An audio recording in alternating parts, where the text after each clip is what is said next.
When we first came across the for loop, we called out that we can iterate over a string, character by character. But what if we want to access just a specific character or characters? We might want to do this, for example, if we have a text that's too long to display and we want to show just a portion of it.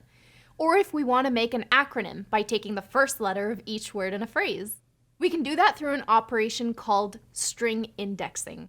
This operation lets us access the character in a given position or index using square brackets and the number of the position we want, like this. This might seem confusing at first, like Python is acting up. We're asking for the first character and it's giving us the second. What gives, Python? Well, what's happening here is that Python starts counting indexes from 0, not 1, just like it does with the range function. So if we want the first character, we need to access the one at index 0. Knowing that indexes start at 0, which one do you think will be the last index in the string? It'll always be one less than the length of the string. In this case, our string has 6 characters, so the last index will be 5. Let's try it out.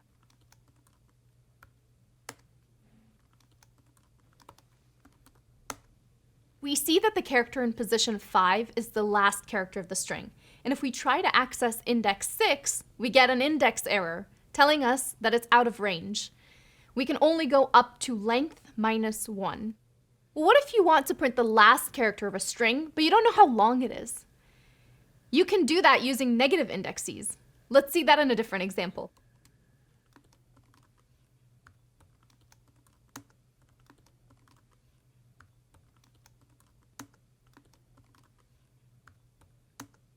In this example, we don't know the length of the string, but it doesn't matter.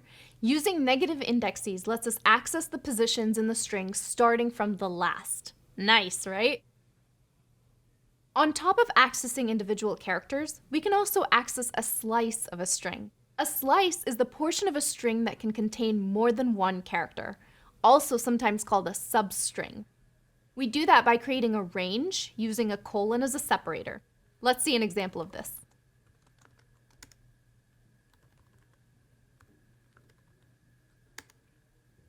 The range we use when accessing a slice of a string works just like the one created by the range function. It includes the first number, but goes up to 1 less than the last number. In this case, we start with index 1, the second letter of the string, and go up to index 3, the fourth letter of the string. Another option for the range is to include only one of the two indexes.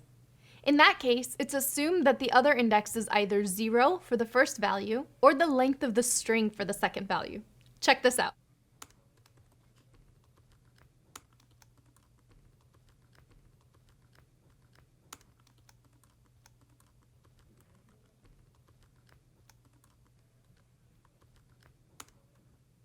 Accessing the slice from nothing to 4 takes the first 4 characters of the string, indexes 0 to 3.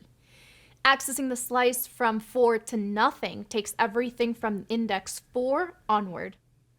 All of this indexing might seem confusing at first. Don't worry, we all took time to wrap our heads around it. Just like all the challenges we've come across so far, the key is to keep practicing until you master it. And there are a bunch of exercises ahead to help you with that. Now that we know how to select, slice, and access the parts of the string we want, we're going to learn how to modify them. That's coming up next.